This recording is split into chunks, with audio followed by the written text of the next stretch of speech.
வணக்கம், நான் சாம். காரிய சம்பத்தன் சேனலில் இன்றைக்கி என்ன கற்றுக்க போகிறோம் அப்படின்னு கேட்டிங்கன்னா, ஒரு RGB கலர் கோட்லேருந்து எப்படி அது எக்ஸா கலர் கோடாக மாற்றுறது. நிறைய பேர் வந்து நீங்கள் சிஎஸ்எஸில் யூஸ் பண்ணுறவங்களுக்கு தெரியும். பேக்ரவுண்ட் கலர் செட் பண்ணணுன்னாலே நீங்கள் என்ன பண்ண வேண்டியிருக்கோம், ஆஷ் சிம்பிள் போட்டு சிசிசி கிரே கலருக்கு, பிளாக் வேணும்னா 000 போட்டு நீங்கள் தான் பிளாக் கலரே வர வைக்க முடியும். ஸோ அதை மாதிரி அதே சமயத்தில் நீங்கள் என்ன பண்ண முடியும், பேக்ரவுண்டுக்கு RGBன்னு ஒரு கலர் இருக்குது, RGB ஆஃப் 0,0,0ன்னு பண்ண முடியும். ஸோ இந்த கலர் கோட்லேருந்து ஒருவேளை உங்களுக்கு RGB கலர் கோட் தெரியுது, அது எக்ஸா கலர் கோடாக மாற்றணும், இல்லை எக்ஸா கலர் கோட் தெரியுது, அந்த எக்ஸா கலர் கோட்லேருந்து உங்களுக்கு RGB கன்வெர்ட் பண்ணணும் அப்படின்னா அதை எப்படி கோடை வச்சு பண்ணுறது அப்படிங்கிறத நம்ம கற்றுக்க போகிறோம். இது வந்து ஒரு என்ன சொல்கிறது, இது வந்து ஒரு டே டு டே லைஃப்பில் ஒரு ப்ராஜெக்டில் ஒர்க் ஆகுமா, எனக்கு ரியல் டைம் ப்ராஜெக்டில் ஒர்க் ஆகுமான்னு யூஸ் ஆகுமா கேட்டிங்கன்னா ஐ டோன்ட் நோ. பட் ஒரு லேர்னிங் பர்பஸ்க்கு இது வந்து கட்டாயம் நல்லாயிருக்கும். ஸோ அதை நான் உங்களுக்கு சொல்லிட்டு தான் இந்த லெசனை ஆரம்பிக்கிறேன். டேரெக்டாக நம்ம லெசனுக்குள்ளே போயிடலாம்.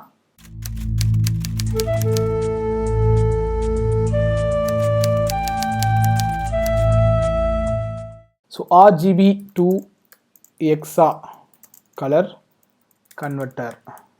ஸோ இது மாதிரி நீங்கள் ஒரு சாதா கன்வெர்ட்டர் கூட நீங்கள் என்ன பண்ணலான்னா ஆன்லைனில் பப்ளிஷ் பண்ணலாம். ஆக்சுவலாக நீங்கள் என்ன பண்ணலாம், ஒரு கன்வெர்ட்டர் மாதிரி ஒரு யூட்டிலிட்டி டூல் மாதிரி நீங்கள் என்ன பண்ணலாம், இதை கூட கொடுத்துடலாம். ஓகேவா, சரி, அது உங்கள் விருப்பம். ஓகே, இப்போ நம்ம லேர்னிங்கில் போவோம். RGB to Hexa அப்படிங்கிற ஒரு டைட்டில் செட் பண்ணிக்கிறேன். பாடிக்குள்ளே நம்ம கொஞ்சம் HTML எழுதி தான் ஆகணும். ஏன் அப்படின்னா அப்போ தான் வந்து விஷுவலாக வந்து அது எப்படி ஒர்க் ஆகுதுன்னு நமக்கு தெரியும். ஸோ நான் என்ன பண்ணுறேன், ரேஞ்ச் அப்படிங்கிற ஒரு இன்புட் டைப்பை யூஸ் பண்ணுறேன். இங்கே என்ன பண்ணுறேன், ரெட். ஓகேவா, வேல்யூ வந்து 0வாக இருக்கட்டும், மினிமம் 0வாக இருக்கட்டும், மேக்ஸிமம் வந்து எப்போவுமே எங்கே போய் முடியும், 255 முடியும் இல்லையா. ஸோ இந்த பேஜை நம்ம என்ன பண்ணுவோம், ப்ரௌசரில் ஓப்பன் பண்ணி செக் பண்ணிக்கிறோம். ஓகே, இதுதான் ரேஞ்ச். ஓகேவா, ஸோ இதை யூஸ் பண்ணி தான் நம்ம என்ன பண்ண போகிறோம், ஸ்லைட் பண்ண போகிறோம். இதை ஸ்லைட் பண்ணும்போது எனக்கு வேல்யூ மாறுற வேல்யூவை எனக்கு பக்கத்தில் லேபிளில் காமிச்சா நல்லாயிருக்கும் அப்படின்னு நான் நினைக்கிறேன். ஸோ லேபிள் ரொம்ப இதெல்லாம் போக வேண்டாம்னு நினைக்கிறேன். Just set it red. Okay, இப்படி போட்டுக்குவோம், சும்மா ஒரு பேர் வச்சுக்குவோம். ஓகே, இங்கே என்ன பண்ணிடுறேன், பிரேக் பண்ணிடுறேன். ரொம்ப பேசிக்கான லே அவுட் தான் நான் பண்ண போகிறேன், அதனால் ரொம்ப எக்ஸ்பெக்ட் பண்ண வேண்டாம். ஸோ ரெட், க்ரீன், ப்ளூக்கு 3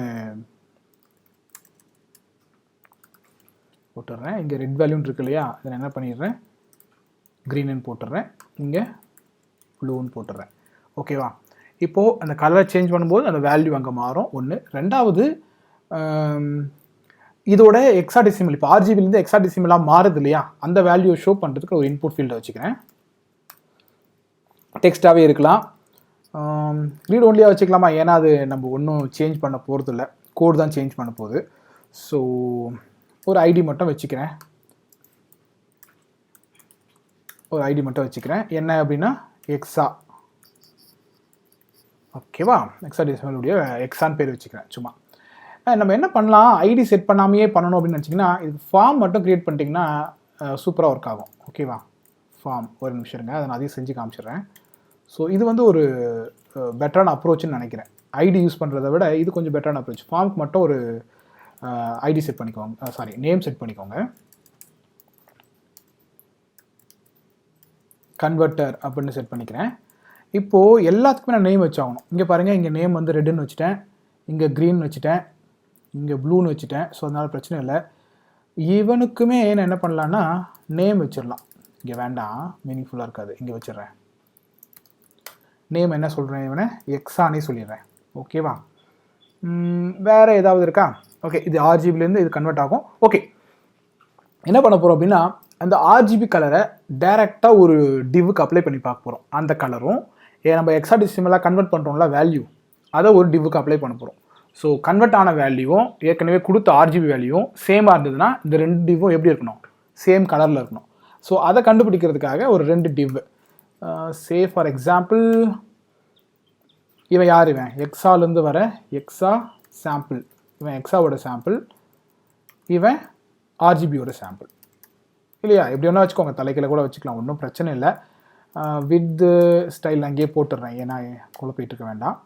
ஒரு 40 பிக்சல், இது ஒரு 40 பிக்சல். ஓகேவா, ஸோ அதே ஸ்டைலில் நான் இங்கே என்ன பண்ணுறேன்னா அப்படிங்க இங்கே போட்டு விட்டுறேன். ஃபைன், எனக்கு தெரிஞ்சு முடிஞ்சுது. இந்த ஃபார்ம் மட்டும் எப்படி இருக்குன்னு பார்த்துருவோம் இங்கே. ஓகே, இதுதான் நம்ம எதிர்பார்த்தது. ஓகேயா, லேபிளில் எல்லாமே வரும். வேணும்னா லேபிளில் பை டிஃபால்ட் இப்படி போட்டு விட்ருவோம்.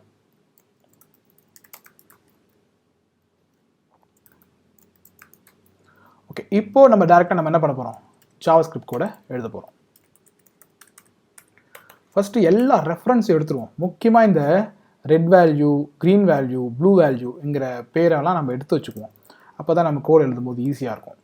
So red value document dot get element by id red value.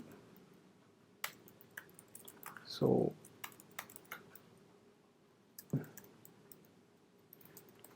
green,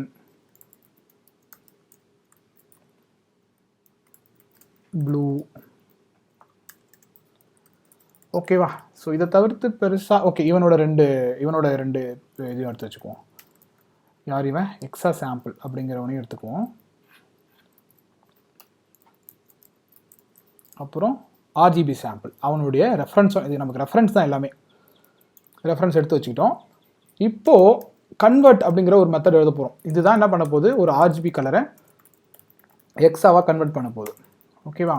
இந்த மெத்தட் எப்போ கால் ஆகணுன்றதை நான் ஃபஸ்ட்டு இந்த ஃபங்க்ஷன் எப்போ கால் ஆகணுன்றதை நான் ஃபஸ்ட்டு சொல்லிடணும் இல்லையா? ஸோ இந்த ரேஞ்ச் இருக்கு இல்லையா, இந்த ரேஞ்ச் எப்போல்லாம் சேஞ்ச் ஆகுதோ அப்போல்லாம் நீ என்ன பண்ணு, கன்வெர்ட் அப்படிங்கிற மெத்தடை ஃபங்க்ஷனை கால் பண்ணு அப்படின்னு சொல்லிட்டு. ஓகேவா? இங்கே நான் போட்டுடுறேன், இங்கே போட்டுடுறேன், இங்கே போட்டுடுறேன். இந்த 3 இடத்துல இந்த கன்வெர்ட்டுங்கிற ஃபங்க்ஷன் கால் ஆகும். கன்வெர்ட்டுங்கிற ஃபங்க்ஷன் கால் ஆகும்போது என்ன நடக்கணும் அப்படின்னு கேட்டிங்கன்னா, ஃபஸ்ட்டு இந்த லேபிள்குள்ளே கரண்ட்டாக இருக்கிற வேல்யூ, அந்த ஸ்லைடரோட வேல்யூ என்னமோ அது ஃபஸ்ட்டு ஷோ ஆகட்டும். அப்போ தான் வந்து நமக்கு பார்க்குறதுக்கு தெரியும், புரியும் இல்லையா?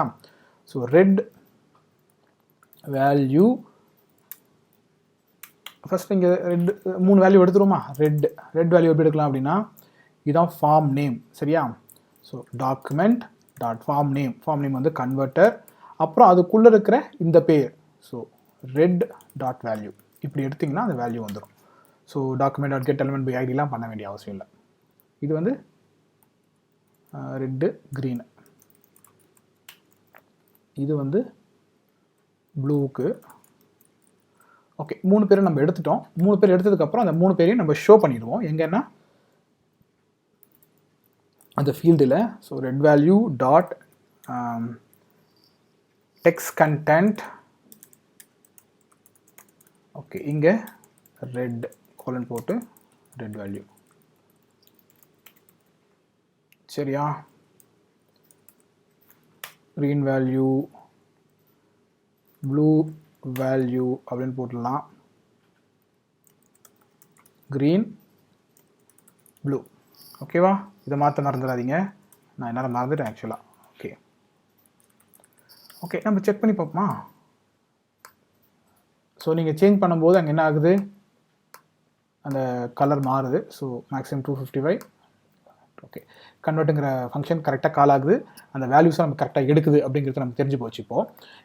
இப்போ நம்ம என்ன பண்ணுவோம், இந்த ரெட் க்ரீன் ப்ளூவை கொடுத்து அதோட எக்ஸா வேல்யூ என்ன அப்படிங்கிறத இப்போ நம்ம என்ன பண்ணுவோம், கன்வெர்ட் பண்ணுவோம். அதுக்கு நான் என்ன நினைக்கிறேன், ஒரு ஃபங்க்ஷன் மட்டும் எழுதலாம்னு நினைக்கிறேன். ஸோ ஃபங்க்ஷன் 2 RGB 2 அப்படிங்கிற மாதிரி ஒரு ஃபங்க்ஷன் நான் எழுதிக்கிறேன். இங்கே வந்து எனக்கு நீங்கள் என்ன கொடுக்கணும், ரெட்டு க்ரீனு ப்ளூ கொடுத்தீங்கன்னா நான் என்ன பண்ணி கொடுப்பேன், வேண்டாம் ஒரே நேரத்தில் எல்லா கலரும் வேண்டாம், ஒரே ஒரு கலர் மட்டும் கொடுப்போம்.